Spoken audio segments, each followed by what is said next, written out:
Mini vlog! Hi guys! For today's video, kakain po tayo ng Jollibee. Dumating po kasi yung ate ko, binilhan niya ako ng Jollibee. Kaya po ayan, ang saya-saya ko.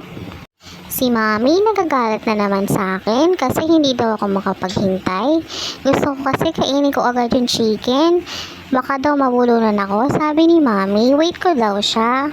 So, ayun na nga guys, matagal akong di nakapag-upload kasi busy yung mami ko lagi na lang siyang naglalaba. Kaya, hindi tuloy ako makapag-video habang kumakain. Alam nyo ba guys, nagdamo na naman ako kahapon kasi nakawala na naman ako kay mami. Yung nagtakbo-takbo lang ako. Tapos, pagtas kong tumakbo, sobrang pawis ko. Nagalit na naman si mami sa akin. Huwag daw akong masyadong malikot. Sabi ni mami, paminsan-minsan lang daw ako dapat kumakain ng fast food kasi hindi daw to healthy.